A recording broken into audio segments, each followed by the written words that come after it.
ارشد شریف کو پاکستان چھوڑنے پر مجبور کر دیا گیا تو وہ کیوں پاکستان چھوڑنے پہ مجبور ہوئے؟ اس کا کوئی جواب کیوں نہیں دیتا؟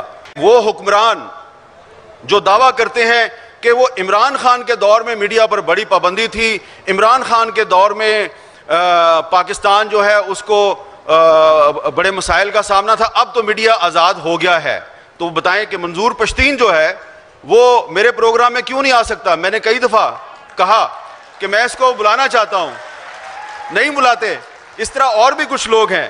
And in last 4 years 24 Pakistani journalist including 2 female journalists they were assassinated in the line of their duty، اور کسی ایک بھی صحافی کا قاتل نہیں پکڑا گیا، خواہ وہ پنجاب میں تھا یا سندھ میں تھا یا بلوچستان میں تھا یا خیبر پختونخوا میں تھا یا کسی اور جگہ پہ تھا۔ وہ صحافی جن پر آپ کی حکومت کے دور میں بغاوت کے مقدمے درج ہوئے اور ان پر پابندی لگائی گئی اور صابر شاکر اور ارشد شریف کو پاکستان چھوڑنے پر مجبور کر دیا گیا تو وہ کیوں پاکستان چھوڑنے پہ مجبور ہوئے؟ اس کا کوئی جواب کیوں نہیں دیتا؟ مریم اورنگزیب صاحبہ جو ہماری انفارمیشن منسٹر ہیں وہ کہتی ہیں عمران ریاض تو جرنلسٹ ہی نہیں ہے۔ آپ کو سب کو پتہ ہے کہ عمران ریاض جو ہے وہ میرا کتنا دشمن ہے، مجھ پہ کتنی تنقید کرتا ہے، لیکن میں یہ نہیں کہوں گا کہ مریم اورنگزیب اس کو اگر کہہ رہی ہیں کہ وہ جرنلسٹ نہیں ہے تو وہ صحیح کہہ رہی ہیں۔ یہ بات بالکل غلط ہے، کیونکہ جرنلسٹ جو ہے اس کو کوئی بھی ویو ہو سکتا ہے، لیکن چلیں آپ کہتی ہیں وہ پولیٹیکل ورکر ہے، تو پولیٹیکل ورکر پر بھی پابندی لگانا یہ کہاں کی جمہوریت ہے؟ یہ کہاں کی آزادی صحافت ہے؟ یہ دیکھیں، یہ کامران مرتضیٰ صاحب یہ سینٹ کے ممبر ہیں، یہ سپریم کورٹ بار ایسوسی ایشن کے سابق صدر ہیں، انہوں نے اور اعظم نذیر تارڑ صاحب نے مل کر ایک کوشش کی اور پارلیمنٹ کی جو کمیٹی ہے فار انفورسڈ ڈسپیرینسز، جو لاپتہ افراد پہ کمیٹی ہے، اس کے مذاکرات کروائے جو انہوں نے کوئٹہ میں دھرنا دیا ہوا تھا، اور وہ دھرنا ختم کرایا، اور ان بیچاروں نے صرف ان کو 50 لوگوں کی ایک لسٹ دی کہ ان لوگوں کو آپ رہا بھی نہ کریں، ان کو عدالت میں بھی پیش نہ کریں، بس صرف یہ وعدہ کر لیں کہ ان کو آپ نے فیک انکاؤنٹر میں مارنا نہیں ہے۔ تو انہوں نے وہ لسٹ ان سے لی اور ان مظلوم لوگوں نے اپنا دھرنا کوئٹہ میں ختم کر دیا۔ اس کے بعد آپ جانتے ہیں کیا ہوا؟ ان کے منہ پہ زور کا تھپڑ پڑا ہے۔ یہ سارے جو وزیر ہیں نا ہمارے اس حکومت کے، اس لسٹ میں جو ایک معصوم سا شاعر تھا، ایک پوئٹ، اس کو نکال کر مار کے اس کی لاش پھینک دی۔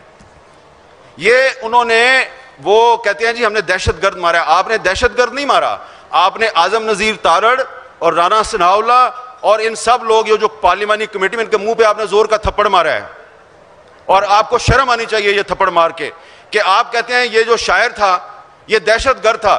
دہشت گرد وہ ہے جو پاکستان کا آئین توڑتا ہے، چلے مان لیا کہ وہ دہشت گرد تھا، تو پھر آپ میں اور دہشت گرد میں فرق کیا ہے؟ دہشت گرد بھی پاکستان کا قانون توڑتا ہے، آپ بھی پاکستان کا قانون توڑتے ہیں۔ یہ بات ہم پاکستان کے میڈیا پہ نہیں کہہ سکتے۔ اگر کوئی یہ سمجھتا ہے کہ پاکستان کے حالات بہتر ہو رہے ہیں وہ ایمکو کی جنت میں رہتا ہے، بلکہ میں آج آپ کو ایک اور بات کہنا چاہتا ہوں، بڑی ذمہ داری کے ساتھ بات کر رہا ہوں، کہ اگر کوئی یہ سمجھتا ہے کہ پاکستان کے حالات جو ہیں وہ بہتری کی طرف جا رہے ہیں اور اب دنیا جو ہے اس کے حالات بھی بدل گئے ہیں اور اب تو پاکستان میں مارشل لا نہیں لگ سکتا، میں سمجھتا ہوں کہ اگر آپ نے پاکستان میں دوبارہ ایسے حالات پیدا کیے سیاسی جماعتوں نے یا کسی اور نے اور مارشل لا لگ گیا تو اس سے پاکستان کو نقصان ہوگا۔ مارشل لا نے ہمیشہ پاکستان کو نقصان پہنچایا ہے۔ پاکستان جب ٹوٹا تو مارشل لا تھا۔ آپ کہتے ہیں کہ جو ایسٹ پاکستان میں آپ کی ڈیفیٹ تھی، ملٹری ڈیفیٹ نہیں تھی، پولیٹیکل ڈیفیٹ تھی، چلے مان لیتے ہیں پولیٹیکل ڈیفیٹ تھی۔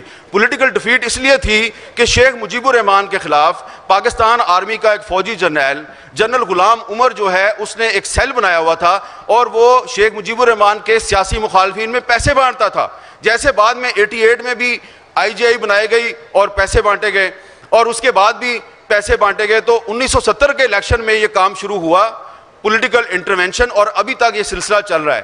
تو شکر ہے کہ 1970 میں پاکستان کا میڈیا آزاد نہیں تھا، ورنہ آج آپ نے کہنا تھا کہ وہ پاکستان جو ہے وہ انڈیا نے نہیں توڑا تھا، وہ پاکستان کے میڈیا نے توڑ دیا تھا، آپ نے یہ کہنا تھا۔ اور آخر میں یہ کہوں گا کہ اس وقت پاکستان میں کچھ ڈریکونین لا ہیں۔ Unfortunately these draconian laws were not imposed on us by any military dictator. These draconian laws were imposed on us by